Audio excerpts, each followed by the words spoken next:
une question brûle absolument toutes les lèvres. Préparez votre... non, je ne vais pas donner de marque. Préparez votre stick hydratant. Est-ce que les États-Unis pourraient forcer Google à vendre le navigateur Chrome ? Allez, on parle aussi dans cet épisode de l'Internet sur mobile qui sature, de la croissance incroyable sur Blue Sky. Et évidemment, de plusieurs autres sujets, vous le savez maintenant, sur l'intelligence artificielle et sur un peu de matériel. Attention, et tenez-vous bien, est-ce que vous êtes prêts, est-ce que vous êtes bien accrochés ? Le premier ordinateur portable avec un processeur à l'architecture RISC-V arrive. Est-ce qu'il va falloir remplacer votre ordinateur portable prochainement ? Pas sûr. Vous écoutez Tech Café, votre rendez-vous sur l'actualité des nouvelles technologies et même le supplément de Tech Café. Nous sommes en novembre 2024 et donc c'est le supplément qui complète l'épisode hebdomadaire sorti le 26 novembre. Je suis Guillaume Vendée, podcasteur technophile enthousiaste et je retrouve le responsable du conducteur de cet épisode, c'est Guillaume Poggiaspala. Salut Guillaume, comment vas-tu ? Eh bien, ça va, et non, j'achèterai pas de laptop RISC-V pour le moment, effectivement. Bon alors, c'est honnête de ta part parce que tu n'attends pas qu'on arrive jusqu'à la news pour tout de suite rassurer les gens. Non, on va pas mettre de côté de Ah l'argent. non, mais moi, j'ai pour aucune acheter- intelligence business comme ça, tu sais. Ah Enfin, ça aurait fait du temps d'écoute en plus, c'est horrible. Non, on est trop honnête. Merci beaucoup à Lucien Moliard, Eric Poilvet, Mathilus, Xav4464 et Baltero Carlos. Vous pouvez faire comme eux et transformer votre expérience d'écoute en vous abonnant dès maintenant sur patreon.com/techcafé en échange un flux sans pub directement dans votre app de podcast habituel et puis vous accédez à des contenus exclusifs. Vous garantissez la pérennité du podcast en permettant de continuer à vous offrir une veille technologique, on l'espère, de qualité, que vous soyez pro ou passionné, et en passant un bon moment en plus, que ce soit dans les transports, pendant le sport, le ménage, ou même le bricolage, ou même en faisant dodo. On espère qu'on vous assomme pas trop quand même. Vous aurez même des infos avant tout le monde en décembre. J'aurai des nouvelles perso à vous partager, je vous le tease un petit peu depuis quelques semaines. Et je sais que nombre d'entre vous sont peut-être déjà convaincus qu'il faudrait nous soutenir, mais souvent, qu'est-ce que vous faites ? Je le sais, je vous interrogeais, et puis bon, je le sais comment vous êtes. Vous remettez ça plus tard, vous êtes comme moi, vous procrastinez. Et chaque semaine, en revanche, il y a des soutiens qui préfèrent se désabonner pour des raisons qui leur sont évidemment très légitimes, mais parce que surtout l'abonnement est sans engagement. Alors c'est pour ça que c'est hyper important que dès que vous entendiez que je vous parle, dès que vous entendez que je vous parle de Patreon, vous passez à l'action tout de suite. Et donc, si vous envisagez un jour de vous abonner sur patreon.com/techcafé, transformez ce un jour en maintenant. Vous lancez là tout de suite votre navigateur, que ce soit Safari, que ce soit Firefox ou que ce soit Chrome. Vous lancez votre navigateur là que vous avez au plus proche entre vos mains et tac, patreon.com/techcafé. Guillaume, sans autre forme de process, ça tombe bien. On parle de navigateur pour aller s'abonner sur patreon.com/techcafé. C'est dans 70% des cas, non, j'ai plus les chiffres exactement, mais c'est Chrome, notamment sur ordinateur, que les gens vont utiliser. Ben oui, c'est ce navigateur donc qui est majoritaire et qui bénéficie beaucoup au business de Google, un petit peu trop, et comme on l'a évoqué la semaine dernière, c'est désormais officiel, Google est vraiment dans la sauce. Le département de la justice américain a bel et bien demandé ce qu'on évoquait, donc vendre Chrome, avec une option aussi de se séparer d'Android, si la concurrence ne devient pas substantiellement meilleure. Il y a aussi l'arrêt pur et simple des deals avec les plateformes, donc par exemple l'exclusivité Apple, mais aussi pour Mozilla. Et pour Mozilla, pour le coup, c'est un sacré coup dur. Et c'est même un peu inquiétant pour la santé de l'entreprise. On a aussi des mesures sur l'IA, une restriction de la récolte de données, d'ailleurs qui ne fait pas non plus les affaires de Google, parce que c'est un petit peu... La donnée, c'est devenu le nouvel or noir, si on veut. La dernière entrevue a duré 3 heures, donc avec la juge Léonie Brinkema, qui semble pas particulièrement sensible aux arguments de Google. Elle a rejeté 2 références qu'il a faites à 2 affaires passées en 2018 et 2004, des affaires qui impliquaient American Express et AT&T respectivement, et qui n'ont, selon le juge, pratiquement rien à voir, on ne serait pas dans le même contexte. Donc selon le DOJ, le Department of Justice, Google aurait pas moins de 3 monopoles, celui des serveurs de pub, celui des bourses de pub et celui des services pour les annonceurs. Et Google rétorque bien sûr que pas du tout, il a un seul marché qui a 2 faces, effectivement, par contre les acheteurs et les vendeurs. Que dans cette optique, il est tout aussi bien en concurrence avec Facebook ou TikTok. Alors ça aide pas que Google fasse régulièrement le ménage dans ses messageries, ce qui empêche de savoir ce que pensaient précisément les gens, pour l'enquête ça arrange pas trop, mais ça arrange bien Google. Il n'est pas formellement accusé de destruction de preuves, mais disons que ça donne pas une image de totale transparence et de coopération. Google est donc dans une situation délicate, peut-être comme jamais finalement, parce que non seulement il court le risque de se voir en partie démantelé, Même si c'est très loin d'être fait, rassurez-vous, bon voilà, on en parle parce qu'effectivement le jugement va être rendu en fonction des réquisitions, et cetera, mais pour l'instant, rien n'est fait. Mais le truc, c'est qu'on a aussi vu qu'il subit un regain de concurrence. L'IA étant un angle d'attaque aussi bien pour Microsoft que pour OpenAI ou Perplexity, il y a de nouveaux entrants voilà, qui se croient vraiment capables de menacer Google. C'est pas la première fois, cela dit, que Google est menacé face à un changement des usages ou à des innovations technologiques. Ça a été le cas dans les années 2010, avec l'arrivée du smartphone, tout simplement, puisqu'à l'époque, Google était le maître incontesté sur PC de bureau. Par contre, sur mobile, l'écosystème était totalement nouveau, totalement différent. Steve Jobs lui-même disait que personne n'utilisait la recherche Internet sur téléphone. Bon, 15 ans plus tard, non seulement Google est toujours vivant, mais il est encore beaucoup plus fort que naguère.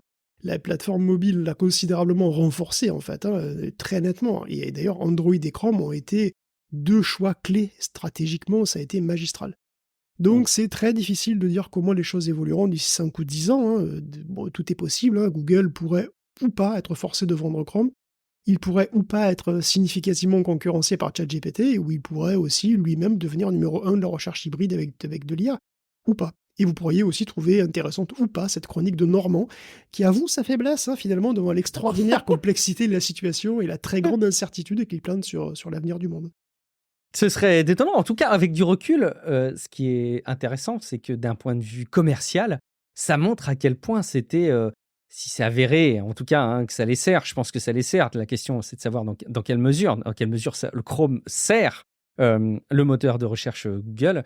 Mais en tout cas, si ça avait, c'était un mouvement diablement intelligent à l'époque pour Google. Moi, ça me pose toujours un peu question d'imaginer que Google pourrait être forcé de se séparer de Chrome. Ça me donne presque un peu le sentiment que quand tu innoves et que tu trouves des très très bonnes idées pour nourrir ton business, on peut avec le temps trouver ça anormal. Bon, voilà. Enfin, c'est d'ailleurs un peu le fonctionnement de certains sujets qui sont comme ça. Eux, ils trouvent que c'est exactement ça.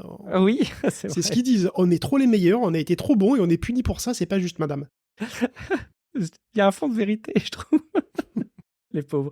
Allez, Internet sur mobile, justement, t'en parlais, Guillaume. La recherche sur mobile, oui, on en fait maintenant en 2024 quand même, Dieu le sait. Oui. Et justement, Internet sur mobile, ça sature, c'est ça ? Écoute, déjà, 57% de la population mondiale est connectée à Internet via son mobile, soit 4,6 milliards de personnes, et ça continue à monter, mais doucement. Le rythme de croissance a été constant de 2010 à 2020, mais là, ça s'infléchit dans pas mal d'endroits, et pour des raisons différentes d'ailleurs. Alors, par exemple, à Singapour, si on prend le cas de Singapour, on a plus de 90% de gens qui sont connectés. Donc en gros, tous les gens qui veulent avoir un mobile en ont un. Et bon, en Chine et aux États-Unis, même si on est sur du 80%, c'est un peu la même chose. Ce qui est moins intuitif, c'est que dans des pays comme le Bangladesh, le Pakistan ou le Nigeria, on a des taux de connectivité qui sont beaucoup plus faibles, entre 25 et 30%, et pourtant le nombre de nouveaux abonnements ne croît plus aussi vite non plus, il croît même assez lentement. La couverture continue d'être aussi un problème, mais pas tant que ça, puisqu'on estime qu'il ne reste que 4% de la population qui vit hors de tout réseau, en zone vraiment vraiment blanche. Le souci proviendrait plutôt des revenus et de l'accessibilité. Alors, au début, quand c'était nouveau, tous les gens qui pouvaient se permettre d'avoir un smartphone en ont pris un, et la croissance a été très rapide. Maintenant que tous les early adopters en quelque sorte sont équipés, c'est un peu plus dur. On voit bien cette dynamique avec le phénomène indien et Jio. Donc Jio, c'est un prestataire d'internet mobile qui a cassé les prix en 2016-2015 en Inde, et il offrait 4 gigaoctets gratuits par jour. Alors dans ce pays, la croissance des souscriptions internet mobile était environ de 30% en 2011. Elle a chuté autour de 11% en 2014, parce que les early adopters étaient équipés, ça croissait moins vite. Et puis en 2015, l'arrivée de Jio a propulsé la croissance à plus de 50%. Et ça s'est maintenu jusqu'en 2017, quand les gigaoctets gratos ont cessé d'être là, sans doute. Et après, la croissance est donc retombée vers les 15%, et aujourd'hui, elle est très très faible. Tous ceux qui veulent et peuvent avoir Internet, finalement, sont connectés. L'un dans l'autre, le résultat est le même. De toute façon, la croissance est faible au niveau mondial. Dans son offre actuelle, le marché Internet mobile semble saturé, ou pas loin. Il reste une part de marché à conquérir, mais elle s'est dit beaucoup plus difficile. Elle nécessite plus d'investissement, ou des prix beaucoup plus faibles, ou voilà, c'est plus difficile. Elle est moins intéressante pour les actionnaires, c'est ça que tu veux nous dire, C'est Guillaume ? possible, aussi. Bon, on parle d'Internet sous l'angle du mobile. Un petit mot quand même pour un petit changement en France qui, quelque part, peut faire un petit peu peur. Alors, c'est moi, parmi les rares sujets que je remonte dans les notes de l'épisode qui les suggéré. Je sais pas si c'est toi qui veux le traiter, Guillaume. Non, tu peux y aller si tu veux. Vas-y, je t'en prie. Bon, c'est la justice française qui impose habituellement aux fournisseurs d'accès à Internet de bloquer l'accès à certains sites parce que il y a des décisions de justice tout simplement. Et donc, on le bloque pour la population française. La petite astuce, et c'était le cas notamment d'un accès à une plateforme, je crois, de mémoire d'études scientifiques, C-Hub, je crois, de mémoire, qui était bloqué pour décision de justice. Alors bon, l'alternative, elle est simple, et je pense qu'elle est connue de bon nombre d'entre vous, c'est d'aller dans les paramètres de votre ordinateur et de changer les DNS pour faire appel, par exemple, au DNS de Cloudflare. Je crois que c'est 1.1.1.1. Google aussi, c'est 8.8.8.8. Enfin, il y en a plusieurs comme ça. Et donc, hop, on contourne la censure du gouvernement appliquée aux fournisseurs d'accès à Internet. Et problème, c'est que désormais, l'État ne se contente plus d'aller solliciter les fournisseurs d'accès à Internet français, mais aussi les autres services à l'international qui fournissent des DNS.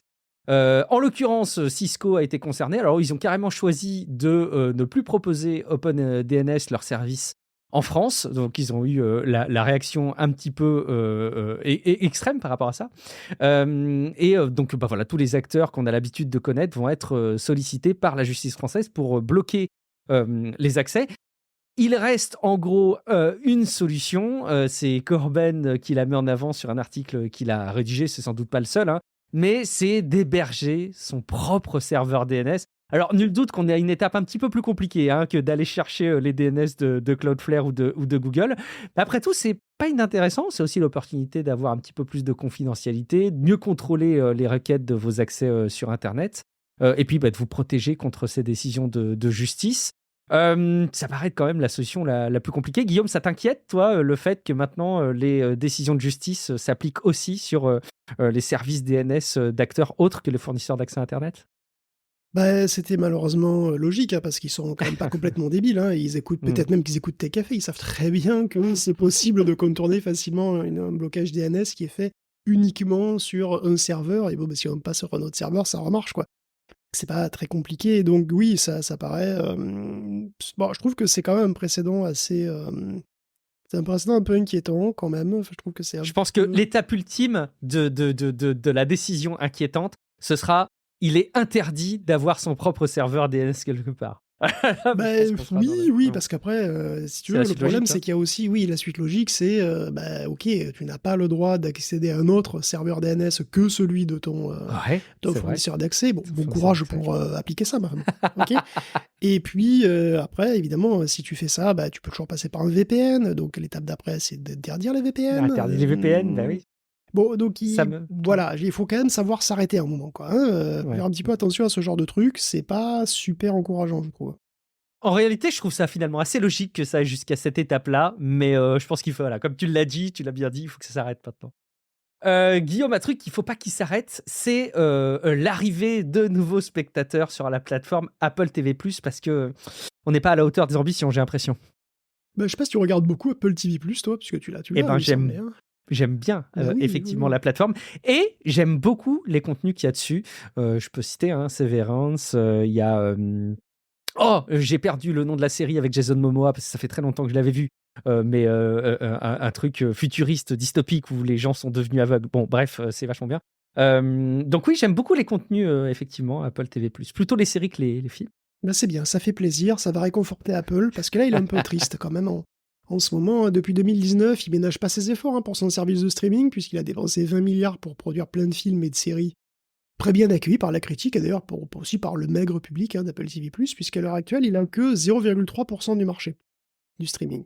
C'est pas beaucoup, faut dire qu'il y a de la concurrence. On pense bien sûr à Netflix, Disney+, Amazon Prime, mais aux US, il y a aussi plein de trucs, il y a aussi plein d'acteurs comme Peacock, Paramount+, qui ont d'ailleurs tous plus d'abonnés qu'Apple.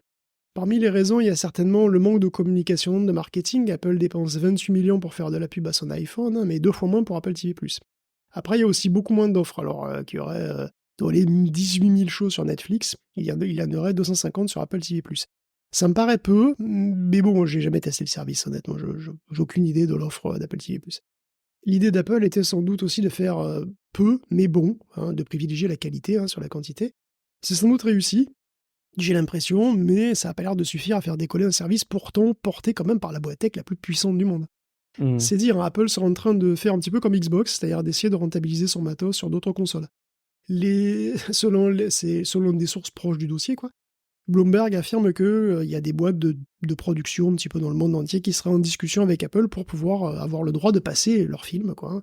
C'est évident de vendre des licences pour ces shows pour Apple, ce serait effectivement, ça permettrait d'accroître leur visibilité et de les rentabiliser. Après, exactement comme pour la Xbox, hein, ça réduit d'autant l'attrait du service Apple TV+ lui-même.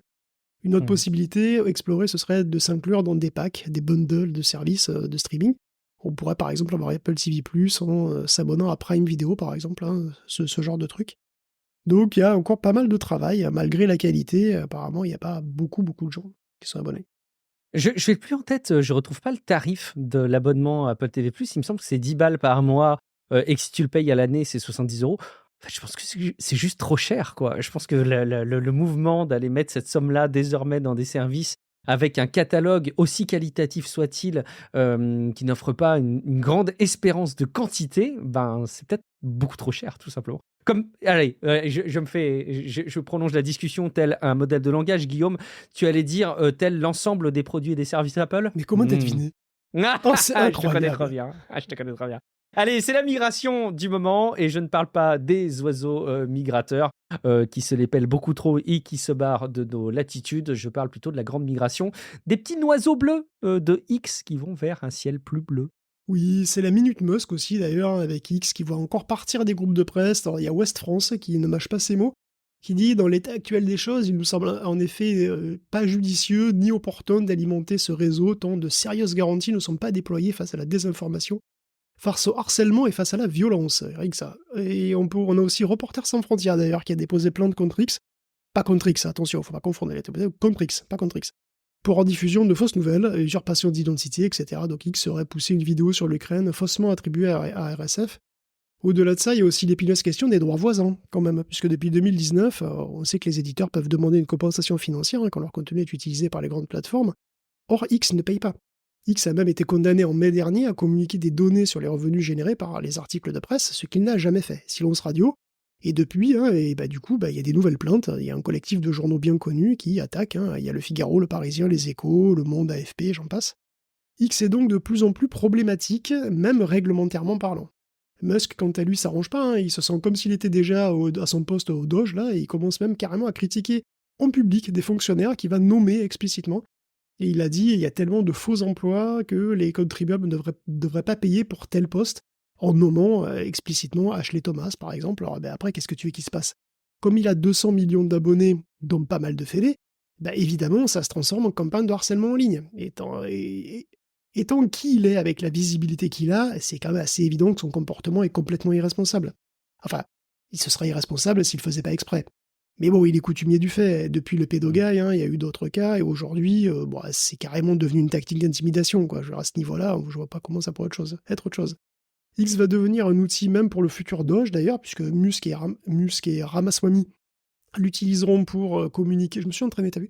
L'utiliseront pour communiquer très certainement abondamment, hein, sur la manière dont ils sauvent l'Amérique. Ils feront même des sondages sur X, hein, pour que le public décide lui-même de qui mettre à la rue et comment organiser les lynchages qui vont suivre. Les deux milliardaires ont d'ailleurs dit ce qu'ils allaient faire, hein, tailler dans les agences fédérales qui sont dispendieuses et antidémocratiques. Oui, parce que beaucoup de régulations sont appliquées par des gens qui n'ont pas été élus, voyez-vous, donc c'est pas démocratique. Disent donc Musk et Ramaswamy, qui ne sont pas non plus des élus, on le rappelle quand même, hein. Le but non avoué mais parfaitement clair étant de vider de leur substance toute agence qui pourrait gêner l'épanouissement du business, hein. Donc en gros, on veut déréguler à la sauvage de la manière la plus totale possible.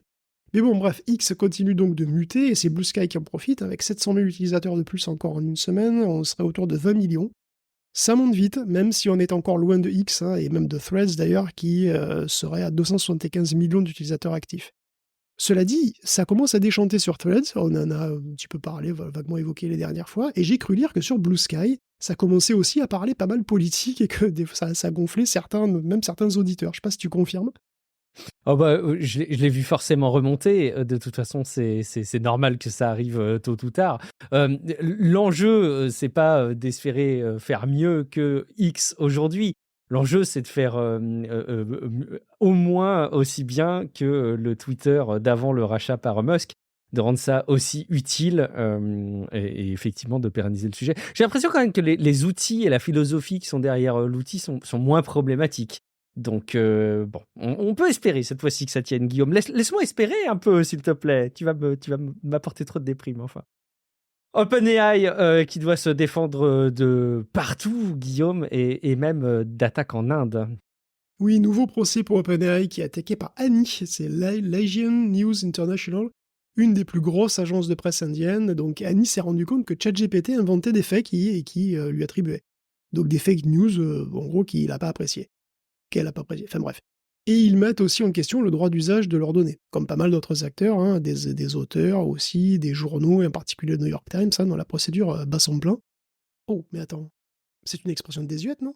Oh, tiens, ça faisait longtemps, je l'avais même pas vu venir. Allez, allons-y. Oui, c'est quoi qui bat et c'est quoi le plein? C'est Je sais pas, j'avoue. C'est la mer, mon cher. Voilà, lorsqu'on est à Ah. marée haute, les vagues battent le plein. Voilà, on est à plein juste avant que l'eau ne redescende et que l'endroit ne se vide. C'est vrai que ça veut Ok, battre en ce moment. je m'attendais à un truc plus alambiqué que ça. Finalement, c'est très simple. Non, Ok. tu vois, parfois c'est très simple. Et donc on revient rapidement du coup sur OpenAI qui est attaqué Oui. par le New York Times et ça se passe d'une manière assez bizarre puisqu'il y aura un sombre souci de sauvegarde et on ne sait pas trop de quel côté, pour être honnête, il y aura le souci. Alors, j'ai écrit qu'ils ont paumé la clé USB pour déconner, mais en fait, l'impression que ça donne avec en tout cas avec les récits qu'on en a, pour nous le public, c'est que le New York Times a utilisé l'API d'OpenAI pour extraire des bouts de leur article, en tout cas essayer d'extraire, de faire générer des bouts de leur article par ChatGPT, et qu'ils y ont passé beaucoup de temps. Ils ont utilisé donc un programme, une API, tout ça, et assez incroyablement, une bonne partie de ces résultats a été conservée sur les serveurs d'OpenAI et en cache, qui plus est, un cache qui a été viré, sans même que ce soit volontaire d'ailleurs, pour camoufler le truc. Donc tous les deux sont d'accord d'ailleurs pour dire que c'est pas intentionnel. OpenAI a même récupéré des données, mais apparemment pas ce qui importait au New York Times. OpenAI va jusqu'à dire que le New York Times a utilisé ses services n'importe comment, que c'était ni fait ni à faire, que s'ils veulent retrouver leurs résultats, ils ont qu'à refaire tourner le code et puis ils n'ont pas à faire chier le monde. Ce à quoi le journal a dit que ouais, mais c'est ça bien sûr, c'est ça comme ça, tu nous resurfactures le truc et tout. Non mais ça va, hein, bon, c'est toujours les mêmes qui payent, vache à lait, tout ça. Bon, apparemment c'est un peu le niveau du truc pour l'instant, quoi. Hein. Cela dit, il y a quand même une évolution pas super positive pour OpenAI, puisque la juge Ona Wang a rejeté une partie de ses arguments sur le fair use. Il voulait montrer que son outil bénéficiait à tous et même aux journalistes, ce qui a été jugé hors sujet, plus ou moins. Et le journal a montré des copies mot pour mot de certains articles, ce qui rend l'argument pour l'aspect transformatif assez fragile. Bon, on aura la réponse en 2025, s'ils arrivent à retrouver, à refaire tourner les codes, on va dire. Sans doute encore plus tard, en ce qui concerne l'autre plainte dont on avait parlé, qui est aussi une plainte importante, hein, celle où il y a un collectif d'auteurs qui l'avait attaqué, pour plagiat aussi. Un procès qui lui-même a ses problèmes de données d'ailleurs, qui disparaissent, hein, puisque voilà, bon, déjà il y a le dataset incriminé qui a disparu des serveurs d'OpenAI depuis un moment. Oui, on a fait l'entraînement, maintenant c'est fini, allez hop, poubelle, hein, faut pas déconner, on n'a plus besoin. Ça les arrange pas trop mal, il faut dire. Et de leur côté, les auteurs aussi semblent être un peu perdus, je sais pas, avoir du mal, puisque seuls 4 des 15 auteurs qui participent ont fourni le prompt qui fait apparaître le texte sur lequel se base leur attaque. Parce que pour attaquer, il faut bien qu'ils montrent, si tu veux, qu'il y a des textes suffisamment similaires pour leur porter préjudice, quoi. Et donc je sais pas ce qu'ils foutent, très honnêtement, je sais pas. Bon.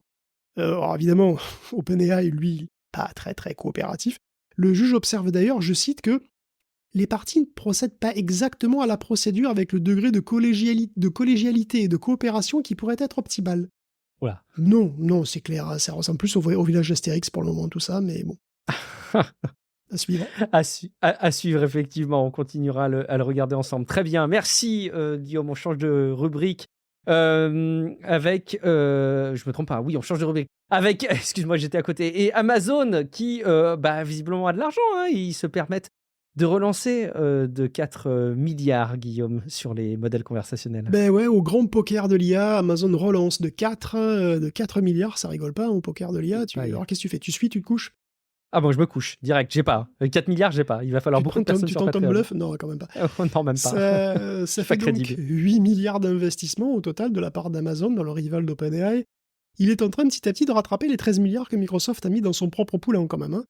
Et comme avec Microsoft, une partie de cette somme, c'est du calcul. Anthropic va déployer, devra même déployer ces modèles sur des machines AWS, avec des machines virtuelles qui seront équipés en Inferentia pour pour l'utilisation, quoi. Ils devront aussi faire leur entraînement en utilisant les puces Trainium. Donc ce sont les composantes d'Annapurna Labs, dont on a parlé la semaine dernière, et qui sont donc Annapurna qui a été racheté par Amazon. Et donc les Trainium et les Inferentia sont désormais les puces Amazon, qui sont donc du coup utilisées, qui bénéficient à Anthropic. Amazon peut dire que c'est aussi très largement utilisé par un ténor de l'industrie. Et puis Anthropic va même travailler avec Annapurna pour faire évoluer leurs puces. Leur donner des retours d'expérience qui aideront à les raffiner, etc., à les adapter au mieux aux besoins.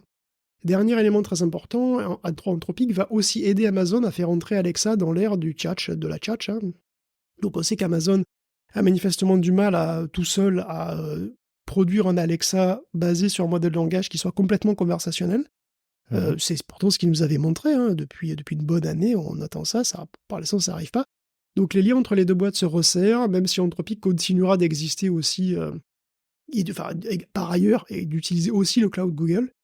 Mais en tous les cas, de son côté, Apple sera en train de de revoir complètement Siri. Donc on sait très bien que tous les constructeurs font ça. Donc c'est vrai qu'Alexa est un petit peu en retard pour le moment, on va dire. Et c'est vrai. Alors Apple serait en train donc de prendre Siri et de la remettre, de le remettre. C'est pas la même.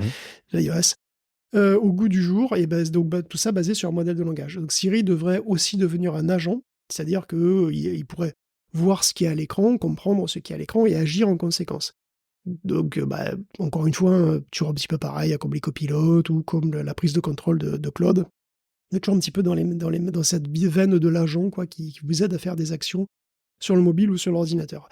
Par contre, ça ne serait pas pour 2025, a priori. Donc, les agents sur iOS, ça pourrait être annoncé l'an prochain, mais on compte plus sur un déploiement en 2026. Ouais, une annonce en WWDC 2025, idéal, et puis peut-être une sortie avec les mises à jour en 2026, dans le meilleur des cas en tout cas. On continue avec ta sélection des IA de la semaine, Guillaume.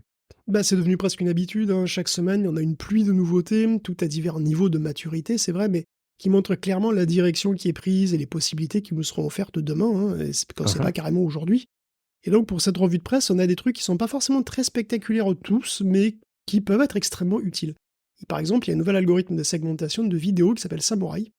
Alors Samurai segmente les vidéos comme Sam de Meta segmente les photos. Donc encore une fois, la segmentation, c'est tout simple.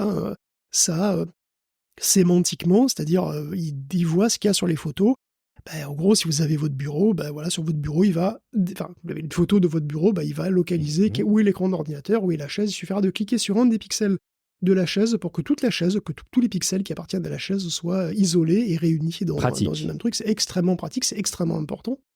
Et donc, vous pourriez me dire, si ça fait ça sur les images, pourquoi tu t'embêtes? Si tu as une vidéo, t'as qu'à faire ça sur chaque image. Et puis c'est bon. Si ça fait ça sur les images, pourquoi tu t'embêtes? T'as qu'à faire ça sur toutes les images, sur une vidéo. Excellente question. Et bien effectivement, Samurai, lui, qu'est-ce qu'il fait de plus? Il est capable de suivre les objets qui bougent, et même quand ils disparaissent brièvement. Et en fait, c'est très très courant ça dans les vidéos en réalité. Il y a très souvent des interruptions. Qui passe au premier plan. Quelqu'un passe au premier plan, tu passes derrière un panneau, je sais pas quoi. Donc là, il y a un exemple qui est très clair. C'est un militaire sur le front qui court sur un champ de bataille, qui fuit même apparemment les combats. Donc il est parfaitement suivi par Sam et par Samurai, et puis à un moment la caméra dézoome, il tombe, donc il y a un dézoom de caméra, puis il tombe, il fait une espèce de roulade, il y a d'autres soldats qui passent devant, et Sam perd complètement sa trace, mais pas Samurai. C'est pas la vidéo... non, je dis des conneries. C'est pas Verdun, ce film? C'est possible, c'est tout à fait possible. J'ai pas vu Verdun d'ailleurs, donc c'est possible. Donc quand ce soldat disparaît derrière un écran de fumée, Samurai perd sa trace effectivement quand il est plus du tout visible, mais dès que la fumée se dissipe, il le retrouve immédiatement, dès qu'il réapparaît. Ouais. Cette mémoire du mouvement, en réalité, on fait un outil vidéo qui est très intéressant. Et on va continuer d'ailleurs avec le thème, sur ce thème, avec un truc qui s'appelle MVideo. MVideo, c'est un générateur de vidéos qui s'appuie sur une référence de mouvement. Donc en gros, vous lui donnez un masque animé d'un gars qui fait des acrobaties en vélo, par exemple, et MVideo va prendre ce masque animé, donc cette espèce de silhouette blanche qui va bouger, et ça va en faire un clip photoréaliste cohérent, avec un mec qui fait du vélo, mais, comment dire, un vélo qui reste un vélo et un humain qui se métamorphose pas en permanence, tu vois, parce que voilà, l'idée c'est que, au général, vous l'avez tous vu, les générateurs ont beaucoup de mal avec les mouvements brusques et de grande amplitude. Oui. La cohérence temporelle, elle est souvent mise à mal quand ça bouge très vite. Et beaucoup. Et du coup, ça se brise, les gens se déforment, ils disparaissent, ils deviennent plusieurs personnes, enfin, ça fait un peu n'importe quoi. Et avec MVideo, pourvu que vous ayez l'animation de la silhouette, on peut générer des vidéos avec des mouvements très complexes, comme ceux d'une gymnaste par exemple, ou bien d'un combat de boxe. Et c'est vrai qu'il est improbable que Kling ou Runway génèrent fréquemment des combats qui soient cohérents, avec voilà, des gens qui n'aient pas des points qui se morphent, enfin qui se fusionnent les uns les autres, etc. MVideo peut faire ça. Et donc là, vous voyez déjà une synergie. Vous voyez déjà une synergie Samouraï-MVideo. Samouraï, il peut isoler un sujet et créer un masque de l'animation qui t'intéresse. Et ensuite, tu prends cette animation et tu peux générer absolument n'importe quoi, tout ce que tu veux avec MVideo. Donc on voit déjà très clairement comment on pourra utiliser ces deux trucs. Autre nouveauté qui va, j'en suis sûr, faire rêver pas mal de monde, c'est Pickle. Alors ce que fait Pickle, c'est très simple en fait. Il crée un avatar de vous qui stream sur Zoom à votre place. Et il dit ce que vous lui dites en temps réel, ce que vous dictez en temps réel. Donc concrètement, vous pouvez rester en slip dans votre canapé à farmer de l'XP sur Diablo, tout en apparaissant en costard-cravate à la réunion avec le manager. Il me dit pas que c'est comme ça qu'il fait, Elon. Alors non, parce qu'Elon, il en a rien à foutre. Il stream directement devant son PC. Il n'en a rien à foutre. C'est lui le manager, c'est lui le boss. Il vous suffit d'avoir un micro-casque et vous faites du télétravail. C'est-à-dire, vous télétravaillez loin de votre poste de télétravail. Est-ce que ça, c'est pas post-moderne? Non, je sais pas si j'en rêve ou si ça m'angoisse, Guillaume. Écoute, à tous les cas, il y a encore une autre nouveauté qui est d'ailleurs déjà utilisable par le grand public. C'est une fonction d'outpainting vidéo avec Gen 3 Alpha, qui s'appelle le Video Expand. Alors, bon, il n'y a pas encore de raison officiellement acceptable et défendable devant un tribunal de faire des vidéos verticales. Mais la pratique est assez commune, je le reconnais. Grâce à Gen 3 Alpha, regarder une vidéo sur son PC qui ne prend que 15% de sa largeur, ce n'est plus une fatalité, parce que Gen 3 est capable de transformer des vidéos verticales en vidéos normales, c'est-à-dire horizontales. Et inversement, si vous êtes, je sais pas, jeune ou suppôt de Satan, je sais pas comme ça, il génère donc tout simplement ce qui manque sur les côtés. Ça ressemble à de la magie, sur les démos en tout cas, ça ressemble vraiment à de la magie, c'est incroyable. Mais en fait, même sur les tests indépendants, alors je pense à la dernière vidéo de la chaîne Theoretically Media, par exemple, qui teste le truc, c'est bluffant, ça marche vraiment bien, quoi. Et ça permet même de créer des vidéos en écran très très large, parce qu'en fait, tu prends une vidéo qui est déjà horizontale, tu dis horizontalisme-moi, il a fait 2 fois tu l'avais en cinémascope. Tu l'as fait en 32 neuvième. Et il a réimaginé des clips de films classiques comme ça, c'est assez fou en fait. Ah, c'est génial. Et puisqu'on parle de Runway, on peut aussi mentionner qu'ils viennent de sortir Frames, qui est leur générateur d'images fixes, donc leur mid-journée à eux. Ils font l'inverse, ils font la vidéo et ensuite ils font l'image. oui, mais c'est... alors, après, pourquoi pas, comme ça, ils ont tout en un, si tu veux faire des photos, puis après, si tu veux, tu peux faire des images que tu animes après, enfin bon, comme ça, tu peux faire du image to vidéo, tout intégré, bon. C'est très intéressant, et surtout, ils ont leur patte à eux, parce qu'apparemment, il y a un style, quand même, sur Frames, qui est clairement un style esthétique cinéma, réalisme cinéma, qui est probablement bien vu pour les utilisateurs de Gen 3, puisque Gen 3 se présente vraiment comme un outil professionnel pour les professionnels de la vidéo et voilà, de l'image, quoi. Donc on commence à avoir beaucoup d'offres sur la génération d'images. On a Stable Diffusion 3.5, Flux, Midjourney, on a Meta AI, on a Imagen, on a aussi Leonardo, Ideogram. Il y a une profusion maintenant de générateurs d'images, et j'en passe plein, PixArt Alpha, etc. Bon, c'est incroyable. D'ailleurs, on va conclure ce tunnel de nouveaux outils IA de la semaine avec Magic Quill, qui est à la base un truc qui n'a pas l'air si novateur que ça, puisque c'est une sorte d'outil d'in-painting, c'est-à-dire vous délimitez dans les images des zones à grands traits, comme ça, avec un gros pinceau, et puis vous modifiez, vous écrivez ce que vous voulez, et puis ça le génère, quoi, ça génère dans le truc, dans le trou, avec le contexte en fonction du contexte qui est autour. Mais c'est un truc qui est très simple à manipuler, à utiliser, et qui devance même tes intentions. Parce que derrière, il y a un LLM multimodal qui va observer ton tracé et qui devine ce que tu veux rajouter ou modifier en fonction de l'image. Tant et si bien que la plupart du temps, t'as rien à écrire en réalité. Magic Wheel tient compte du contexte. Donc si tu en gros, si tu dessines une sorte de losange avec ton gros pinceau là sur une image, ça va pas être facile de deviner ce que tu veux faire dans l'absolu. Mais si tu le fais par-dessus le visage d'une personne, au niveau de la bouche et du nez, là, ça devient assez probable que tu veux lui mettre un masque. Ouais. Et donc Magic Wheel va inférer ça, et tu n'auras plus qu'à cliquer sur un bouton et hop, tu auras le masque. Vous dessinez 2 traits devant une maison. Si vous dessinez 2 traits, évidemment, ça aussi, c'est pas facile de savoir ce que vous voulez faire, mais si c'est devant une maison et que ça arrive à la porte, le truc va deviner que ça doit être un chemin que vous voulez faire, etc., etc. Donc Magic Wheel est très simple, Et il commence à avoir son petit succès, et c'est vrai qu'entre ça et OmniGen, par exemple, on aperçoit vraiment ce que la retouche photo sera, on va dire, pour tout le monde, hein, complètement démocratisé dans quelques années, quoi. J'aimerais beaucoup tester Magic Wheel. J'avoue que la petite démo avec les possibilités d'interaction me donne vraiment très très envie. Ça bat décidément des records dans tous les domaines. C'est vrai que quand on voit tout ça et qu'on voit la pub Coca-Cola dont on a parlé dans l'épisode hebdomadaire, bon, tu te dis que voilà, les choses avancent mais terriblement vite. Et alors, ça continue dans d'autres domaines. Alors, c'est un petit peu différent. Tu vas nous parler un petit peu de génération d'environnement, c'est ça, hein, génération de monde, quelque part, de décor, d'environnement, Guillaume? Bah oui, c'est un petit peu, on parlait vous vous souvenez du Matrix pour les robots, peut-être, dont tu avais parlé la semaine dernière, et bon, bah Qui leur là, permettait de simuler des environnements, être plus réels et du coup moins tomber quand ils sont vraiment en conditions réelles après. oui, c'est ça. Bah là, c'est un petit peu la même chose, mais c'est plus orienté pour les voitures autonomes. C'est une sorte de Matrix pour les voitures autonomes, si on veut, hein, ou pour tout robot finalement qui doit se mouvoir dans l'espace, hein, disons. C'est une sorte de générateur vidéo, mais finalement qui ambitionne de donner de l'imagination à ces robots ou à ces voitures. L'idée étant que, bon, moi, quand je me déplace dans la rue, je me fie pas uniquement à ce que je vois pour prendre des décisions. Si j'ai un bus qui bouche ma vue, bah, je vais faire gaffe, Oui. parce que j'imagine Ouais. que derrière, il pourrait y Pas avoir con. des trucs que je vois pas. Ouais. Genre des voitures qui pourraient me casser les jambes, ce genre de trucs. C'est vrai. Mes décisions sont basées sur ce que je perçois et aussi sur ce que j'ai dans la tête. Sur ce que j'ai dans la tête Oui. comme simulation de ce qui pourrait arriver. Contrairement à mon fils. Pardon. Contrairement aux robots et aux enfants qui n'ont pas ce genre, apparemment, qui n'ont pas ce genre de faculté. Et donc, c'est là qu'intervient GenEX pour Generative World Explorer. C'est là que je me rends compte que le EX, il n'est pas clair, mais parce qu'il n'y a pas le World, mais bon, c'est pas grave, ça s'appelle GenEX, et c'est un générateur vidéo, finalement, mais c'est un générateur vidéo un peu particulier qui ne sait faire que des vues panoramiques. Des vues panoramiques à 365 degrés, comme vous voyez ces vidéos 360 sur YouTube, hein, tout simplement. Voilà, c'est vraiment Street View. Street View, d'un point de vue, Street View, mais on va dire aplati, quelque part. Ouais. Et ce qu'il sait faire, c'est qu'il sait générer ce genre de truc, il sait générer des marches, c'est-à-dire des déplacements, d'un point de vue subjectif, hein, dans une multitude d'environnements, intérieurs, extérieurs, photoréalistes ou pas. Et surtout, ce qui est important, c'est que la cohérence du parcours, là, est fondamentale. C'est-à-dire que le modèle crée des vidéos qui sont localisées. Tu pars d'une image, tu lui donnes de la direction. Donc en fait, c'est toi qui lui donnes la direction. C'est comme si tu lui donnais le prompt, en fait. Le prompt que tu lui donnes, c'est pas « je veux que tu génères tel truc », c'est aussi la direction. Si tu veux, je veux avancer dans telle direction, nord, etc., nord-est. D'accord.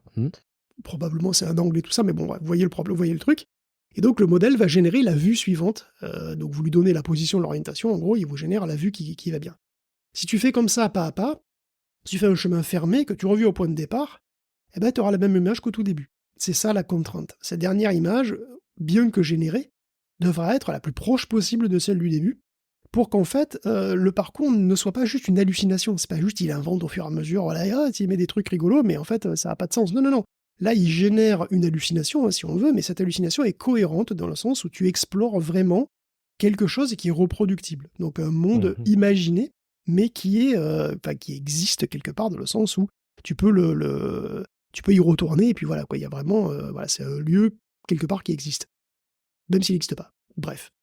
On peut donc explorer ce qu'on peut faire en réalité, c'est qu'on peut donc explorer des endroits imaginés. Ces lieux génératifs peuvent être explorés comme des lieux réels. Et en fait, c'est un peu ce qu'on veut pour entraîner des robots. On peut imaginer que ça puisse entraîner des robots, mais surtout, on peut imaginer que si tu intègres ça à une voiture autonome, ce système va lui permettre de combler les blancs. C'est-à-dire, elle voit des choses de son point de vue subjectif, et puis, quand elle doit imaginer, c'est-à-dire quand elle a envie de savoir ce qu'il pourrait y avoir derrière, mais qu'elle ne peut pas bouger, elle peut, comme nous, elle peut imaginer avec ce truc-là. Ça génère une vidéo, effectivement, elle dit j'aimerais faire ça, et puis la vidéo va lui permettre d'imaginer, cette vidéo générée va lui permettre d'imaginer ce qui pourrait exister. Par exemple, si elle est arrêtée à côté d'un bus, elle voit pas grand-chose, elle est à côté d'un gros bus. Elle peut pas juste bouger, tu sais, évidemment, pour voir mieux ce qu'il y a à côté du bus, oui, elle pourrait bouger, mais non, elle peut pas bouger, elle peut pas. Donc elle doit imaginer. Et elle doit imaginer ce qu'elle voit pas, et du coup, ça peut l'aider, ça peut compléter les informations qu'elle a, et elle peut tirer des conséquences de ça et faire des raisonnements en fonction de ça. Elle pourra imaginer qu'un piéton pourrait débouler, par exemple, tu vois, et que donc, du coup, par son côté aveugle, elle pourrait imaginer qu'il y a des gens qui arrivent, et donc décide de pas bouger, alors que si elle se fie uniquement à ce qu'elle voit, la voie est libre, elle pourrait avancer, et puis voilà, tu vois. Donc c'est un peu comme ça qu'on fait nous-mêmes quand on conduit, hein. Enfin, en tout cas, j'espère. Est-ce qu'on pourrait pas greffer ça dans le cerveau des enfants finalement et de mon fils pour lui faire prendre conscience du fait que derrière les bus, il y a des voitures et qu'il faut pas traverser? L'angoisse des parents, quelque part.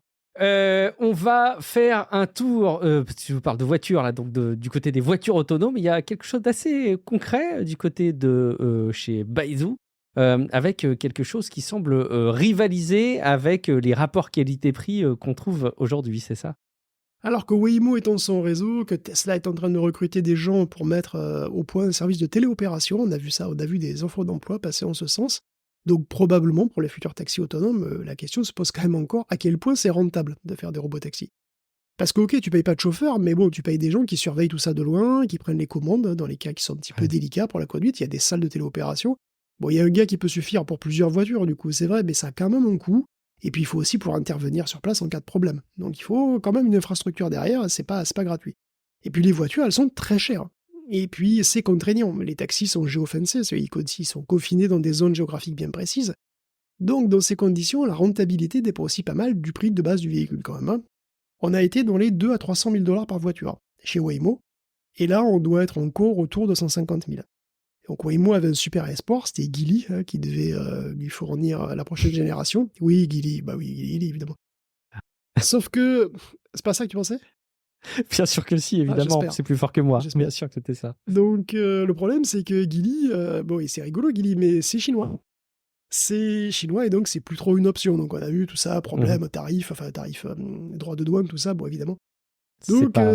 ça, c'est un truc qui pourrait causer un vrai souci pour la compétitivité du secteur aux États-Unis quand même. Parce Ouais. que quand on regarde du côté chinois, justement, Baidu vient d'annoncer sa voiture autonome Apollo Go 6e génération qui ne coûterait que 30 000 dollars. 30 000 Seulement. dollars pour une voiture équipée d'une conduite autonome niveau 4. Il y a un petit filet de bave qui bave, qui fait un petit filet de bave qui coule là chez Waymo. C'est le prix de Quand bonne ils voient ça, voiture normal en fait. Ben c'est ça qui est fou quoi. Donc du coup, ça change un peu la donne quoi. Un prix aussi compétitif permet d'ailleurs de faire des courses très très peu chères et donc très attractives. Baidu avance un chiffre d'ailleurs dans les 5 fois moins cher qu'un taxi humain. La Chine produisant en masse des véhicules peu chers, se couper de cette manne, c'est assez dommage. On verra bientôt d'ailleurs ce que propose Tesla, mais c'est vrai que c'est préoccupant presque. Ouais, le rapport qualité-prix semble imbattable par rapport à ce qu'on voit ailleurs. Ok, bon, on a parlé de génération, de modification d'images, de vidéos, d'environnement pour les voitures. Là, tu viens de nous parler de véhicules robotaxi, des voitures taxi autonomes. Et alors là, le pompon, Guillaume, a priori, le fait de pouvoir répliquer notre personnalité, c'est ça, alors vraiment le futur. Hein. Oui, enfin bon, le futur, le présent, c'est ça le problème. Oui. Chez DeepMind et Stanford, ils trouvent que recruter des étudiants ou des gens même pour faire les sondages ou les études de sociologie, c'est chiant. Tu Plutôt de m'étonnes. recruter des gens, pourquoi ne pas interroger des répliques de ces gens? Tu Ah oui. interrogerais des instances de chatbot qui réagiraient comme les gens en question. C'est Des espèces de pareil, persona avancés, quoi. c'est ça, c'est exactement ça. C'est pareil finalement, puis c'est plus pratique. Et puis c'est possible même d'après eux, puisqu'ils ont recruté 1000 personnes, ils ont payé 100 dollars pour accepter d'être interviewés et interrogés sur plein de trucs personnels, voire intimes, hein. Religion, idéologie, ils leur ont fait faire des tests de personnalité aussi, etc. Au moyen de 2 heures d'interview pour à peu près 6500 mots, décrivant autant que possible chaque personne. Et ensuite, ils ont créé des chatbots avec ces informations. Donc les transcriptions des interviews servaient de mémoire aux chatbots qui vont ensuite faire ce que font les chatbots, quoi, c'est-à-dire imiter. Et une semaine plus tard, les gens en viande ont passé des tests de personnalité et des sondages sur des questions sociales, hein. Puis il y a les gens en silicium aussi qui ont passé les mêmes. Et le résultat frappant, c'est que les réponses des gens et des C'est chatbots dingue. qui les copient correspondent à 85%. Putain, Donc on en est tellement gros, prévisibles, bordel, nous les c'est humains. incroyable. Oh la vache. En gros, t'interroger toi ou interroger ta réplique, c'est à peu près la même chose. C'est largement suffisant pour prendre des décisions marketing. Ben oui, c'est marrant en soi et ça augure d'une ère où les sciences sociales, ou le marketing, comme tu dis, pourront utiliser ça plutôt que de parler à des gens, ce qui est toujours pénible, hein, faut le dire. On peut Ah, synthétiser des quelle plaie. échantillons de gens virtuels et leur poser nos questions. Puisque de toute façon, c'est à 85% pareil. Bon. En fait, on n'interroge plus les gens directement, on interroge le modèle de langage qui concentre et synthétise toutes les expressions humaines, en tout cas textuellement. Parce que si on fait ça, c'est le présupposé de départ du coup, hein. Le modèle a lu tout ce qu'il y avait à lire sur nous, quoi, globalement. Donc, il nous a tellement bien assimilés qu'on peut l'interroger sur nous-mêmes directement. C'est à naissance ce que tu fais hein, quand tu utilises un chatbot comme substitut à des gens humains que tu interroges. C'est l'idée bizarre, mais c'est une idée que j'ai déjà vue passer l'an dernier en sciences sociales et qui me perturbe un peu d'ailleurs personnellement. Mais bon. Ce que ça veut dire, c'est aussi qu'on est effectivement pas tellement unique, pas tellement imprévisible, et qu'imiter quelqu'un, c'est possible. Et donc Mark Zuckerberg avait aussi peut-être raison, hein, que demain tu pourras avoir un avatar IA en 3D ou en VR qui parle à ta place et que les autres gens, tes amis, verront pas trop la différence. Et limite, on le préférera à toi-même, hein, puisqu'il sera plus dispo et plus ouvert d'esprit. Bon, puisque ça ouvre des possibilités d'arnaque aussi très intéressantes, je pense que ça a aussi un bel avenir d'ailleurs. Mais c'est vrai que c'est quand même très étrange de dire que peut-être, effectivement, on pourra faire de la science sociale sans gens, sans interroger de gens. Très bientôt, c'est perturbant. On va vraiment éliminer tout ce qui sert à rien dans cette histoire. La question que je me pose quand même, Guillaume, sur ce sujet-là, c'est 85%. C'est sur le groupe ou c'est individu par rapport à sa réplique de personnalité? Parce que tu vois, on pourrait imaginer que le secret réside dans les grands nombres, dans les volumes, dans les foules. Le fait que tu puisses en déduire des choses avec des projections. Mais là c'est quoi? Non, C'est des d'après ce que j'ai parallèles? compris, c'est qu'en fait, c'est une moyenne. En Ouais, moyenne à d'accord, donc c'est ça. 85%. Ok. C'est-à-dire que Hmm. voilà, il y a peut-être des gens avec qui ça a correspondu à, je sais pas, à 40%, puis d'autres à 100%, parce qu'ils sont vraiment Ouais, très très prévisibles. c'est ça. Mais je pense que voilà, c'est 85% moyenne. Je suis sûr que les auditeurs et les auditrices de Tech Café feront partie des gens pour qui ce sera que 40%. C'est déjà énorme. Une C'est marrant, horde. hein. Tu vois que c'est déjà, tu vois la petite réaction Ah, d'orgueil là. ah oui, C'est vrai c'est que vrai. non, mais nous, on n'est pas prévisible. Mais non, je peux pas m'y résoudre. Alors qu'en fait, c'est bien pire si ça se trouve, effectivement.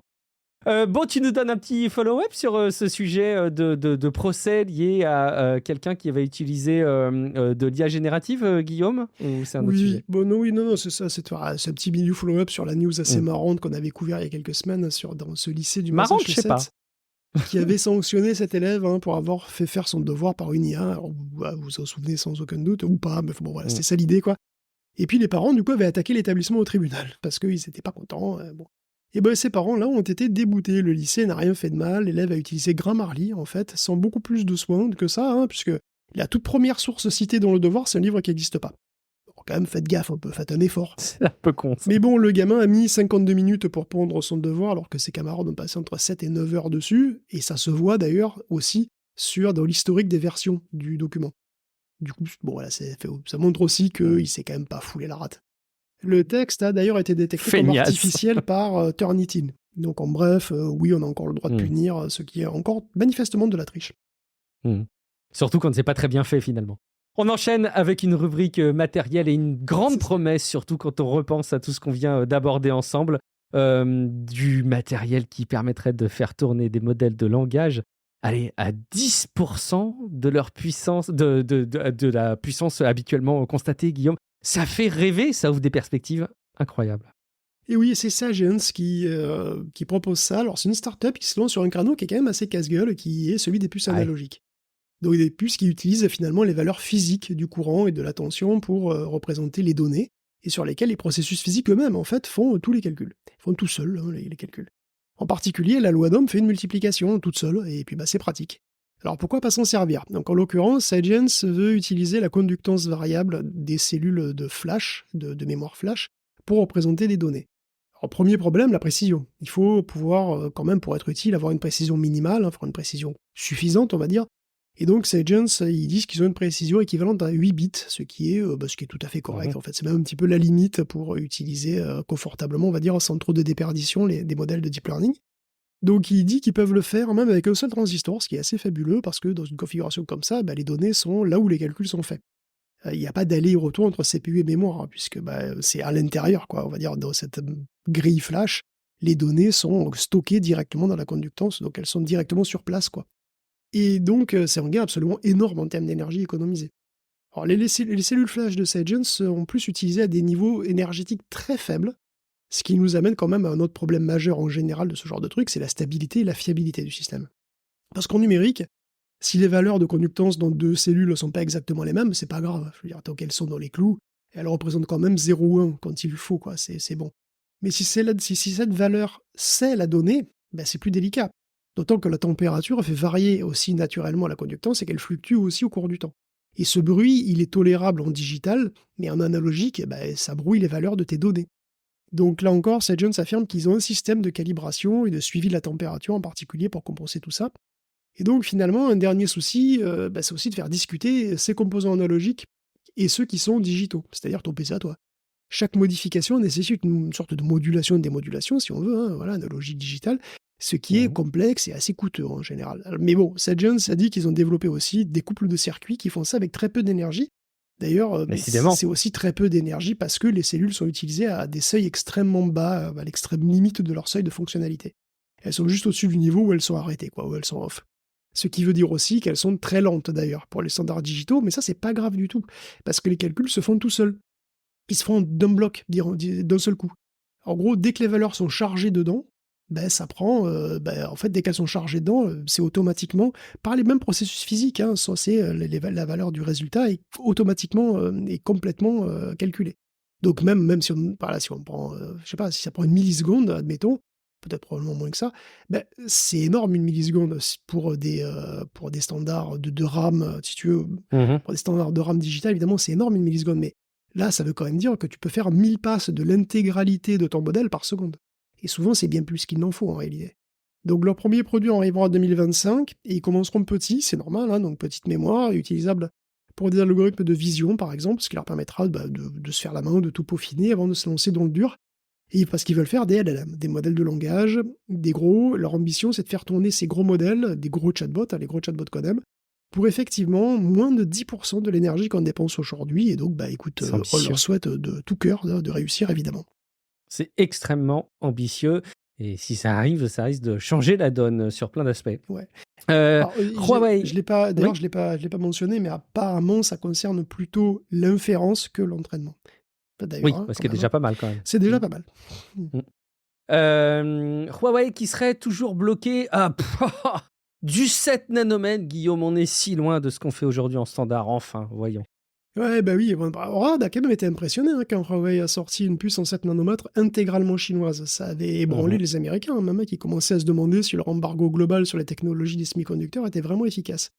D'après Bloomberg, il semblerait que oui quand même, puisqu'apparemment Huawei prépare 2 nouvelles puces Ascend, qui sont des processeurs pour accélérer le deep learning, comme les puces Nvidia, c'est les équivalents, en tout cas c'est ceux qui voudraient l'équivalent des puces Nvidia pour l'intelligence artificielle, et elles seraient toutes les deux, ces nouvelles puces, basées en 7 nanomètres aussi, donc ça stagne. On s'achemine vers des puces chinoises toujours en 7 nanomètres en 2025, alors que TSMC vient d'annoncer un processus A16, donc dit aussi 1,6 nanomètres, pour 2026, et les 2 nanomètres pour l'an prochain. Donc ce sera en 2 nanomètres, alors qu'eux seront en 7. Pire encore pour Huawei, il paraît que les rendements de SMIC, le principal fondeur chinois, seraient pas terribles pour le 7 nanomètres, et qu'il a du mal à suivre la demande. Donc la Chine a fait des stocks de machines photolithographiques à ultraviolets profonds, les DUV, qui ont été depuis longtemps largement remplacés en Occident par les machines à ultraviolets extrêmes, les EUV, comme on dit. Alors ces machines permettent de simplifier considérablement les processus. Donc les Chinois poussent en ce moment le DUV à l'extrême, donc il faut 4 expositions au moins pour faire du 7 nanomètres avec ça, et c'est autant de chances en plus d'avoir des problèmes. La moindre imprécision, et c'est bon pour la poubelle, donc ça explique les problèmes de rendement.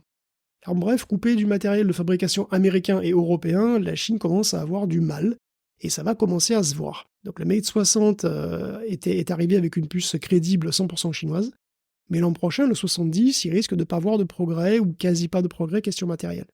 D'ailleurs, Huawei communique pas du tout sur le CPU de son futur smartphone, mais plutôt sur son prochain OS, HarmonyOS, et aussi sur les bienfaits qu'il apporte en termes de performance aussi. D'ailleurs, ils ont bien mis l'accent sur le fait que ça va aller plus vite que sur Android, et que donc ça ira plus vite même sans changer de processeur, ce qui est fort pratique. Pour revenir aux Ascend, c'est un problème sérieux, parce que la compétition Chine-États-Unis sur le plan de l'intelligence artificielle, elle est très intense, elle bat son plein.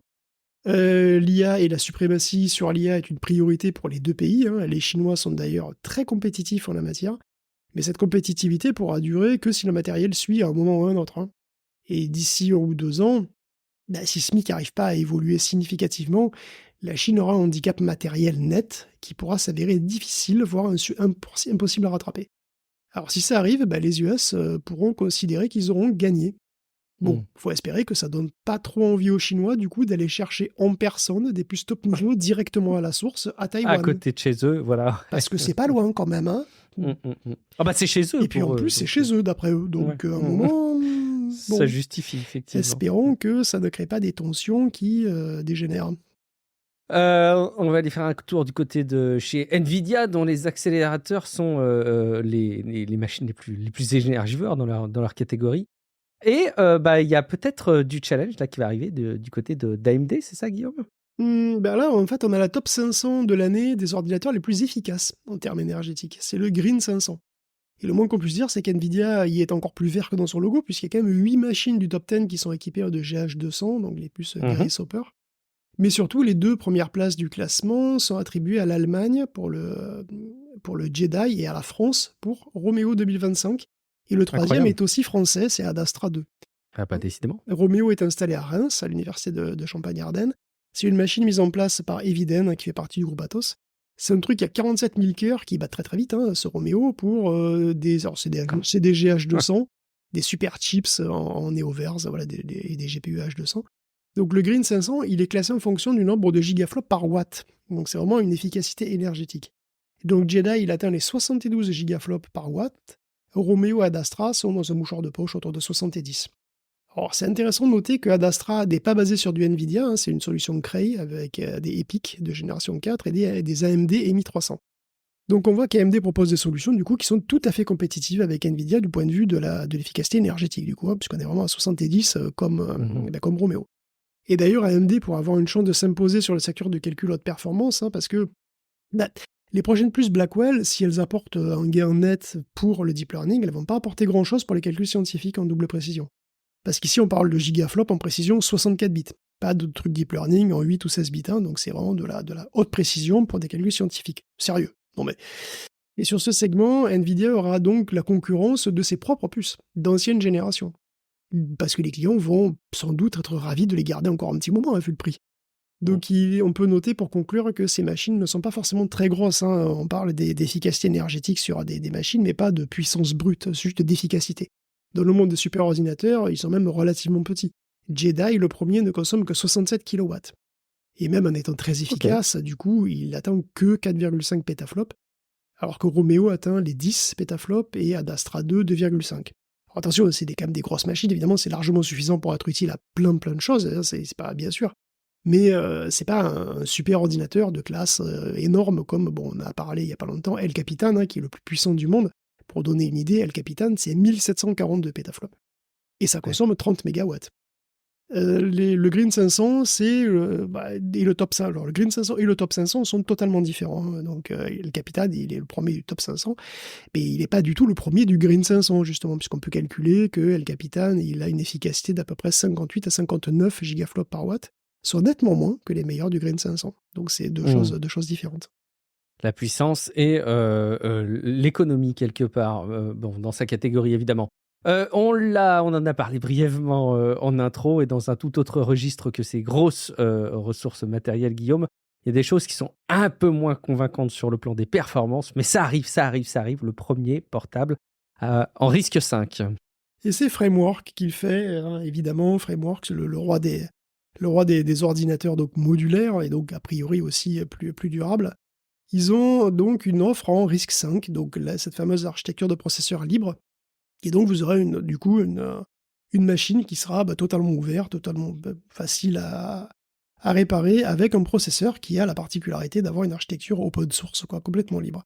Alors le truc, c'est que, on va dire, est-ce que vous devez échanger votre machine pour ça ? Si vous êtes un activiste, forcément, j'en suis sûr. Si vous avez vraiment envie de participer au projet, oui, et en plus, très honnêtement, c'est pas si mal. En fait, le GPU en question, le CPU en question, c'est un système sur puce qui a 6 cœurs, mais 2 sont des cœurs, disons, spécialisés, dédiés, et en fait, ça reste un processeur quadricœur, 64 bits quand même, et ils sont cadencés à 1,8 GHz. Le truc a 8 Go de RAM, et ça, c'est quand même assez décevant. Il a du stockage eMMC, donc en gros, c'est comme une carte SD, quoi. Donc c'est vraiment le bas du panier, on va dire, en termes de stockage. C'est quand même un petit peu dommage. Alors, c'est utilisable, mais on va dire que c'est clairement pas une foudre de guerre. Voilà, c'est pas de la compète. C'est globalement comparable à un Raspberry Pi 3, quoi. Ou sans doute pas un Raspberry Pi 4. Donc, c'est un petit peu, vous voyez, Je suis un peu partagé. D'un côté, ça veut dire que quand même, RISC-V avance. Il faut quand même pas oublier que depuis que j'en parle de cette architecture ouverte, on est parti sur des microcontrôleurs, on est parti sur des trucs qui n'existaient pas vraiment, puis on a petit à petit avancé sur des machines de plus en plus sophistiquées, et là on commence à avoir, disons, un CPU qui est grand public, qui existe pour le grand public, et sur lequel vous pouvez faire de la bureautique, aller sur Internet et ce genre de trucs. Vous pouvez même aller d'ailleurs sur YouTube, ça décompresse la vidéo. Donc en termes de performance, évidemment, c'est pas impressionnant, mais il faut quand même voir que c'est une architecture libre, et c'est déjà en soi, vous faites tourner Ubuntu sur une architecture complètement open source, un système open source sur une architecture open source, et rien que ça en soi, c'est une petite victoire. Ou même une grosse. Bravo, ça avance quand même, étape après étape. On va y arriver à notre RISC-V qui va se répandre un peu partout. Et puis en France, on va terminer, Guillaume, avec du méthanol. Ouf, oulala. Oui, on finit avec une entreprise française aussi qui s'appelle Airleum, qui ambitionne d'avoir un impact majeur sur la décarbonation. Ils veulent sauver le monde. Voilà. On en a besoin de On n'est pas contre. Voilà. Plus sérieusement, ils ont eu quand même la médaille d'or au Pulse Award d'EDF pour avoir mis au point un réacteur qui ressemble à une grosse éponge et qui absorbe le CO2 en le transformant en méthanol. Enfin, ils ont une grosse éponge qui absorbe le CO2, puis après, ils ont un processus pour le transformer tout ça en méthanol. Donc c'est un alcool qu'il ne faut pas boire, attention, mais c'est un alcool. Et cet alcool, il peut être utilisé pour plein de choses. En particulier, vous pouvez l'utiliser pour faire des carburants. Alors, ça marche directement dans l'air, le CO2 est en très petite concentration dans l'air. Donc, évidemment, ça va prendre plus de temps, mais ça marche aussi jusqu'à des concentrations beaucoup plus élevées que dans l'air, c'est-à-dire jusqu'à 15%, c'est vraiment beaucoup plus élevé. Et ça veut dire que c'est une solution de recapture qui peut être utilisée dans le cadre industriel, c'est-à-dire directement là où il y a les émissions, quoi. Donc ça permet de produire du méthanol une petite vingtaine de minutes, une fois que l'éponge est pleine, quelque part, pleine de CO2. Et ce méthanol, après, vous pouvez en faire ce que vous voulez, quoi. Y compris du carburant pour l'aviation, c'est un des débouchés. Si on arrive Est-ce que c'est rentable? C'est ça la question. Certainement pas.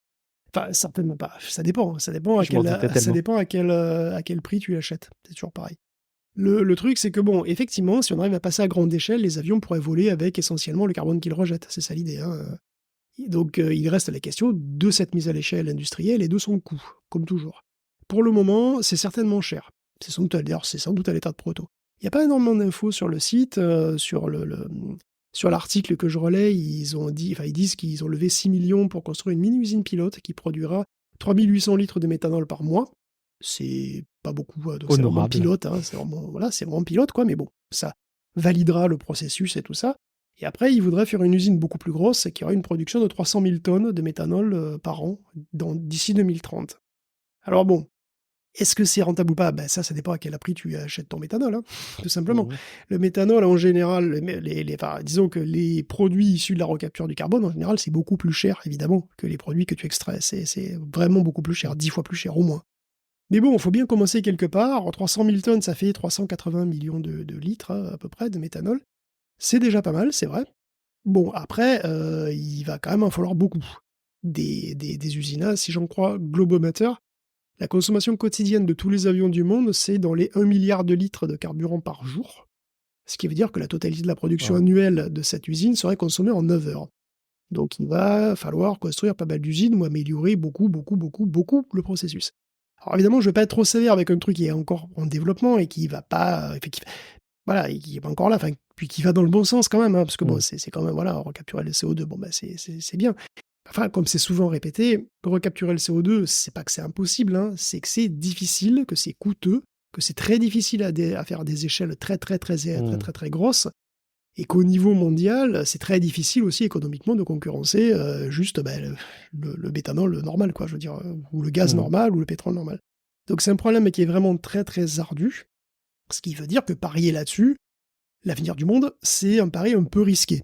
Après, je dis pas que ça peut pas être un complément sympa, tu vois, ça dépend comment ça se développe, on va dire. Et évidemment, on souhaite que ça se développe le plus possible, on va dire. Quelle est la consommation énergétique de cette transformation du CO2 en méthanol ? Je n'ai pas d'infos. Ils disent sur leur site que c'est un processus relativement simple et qu'il n'y a pas besoin de chauffer beaucoup.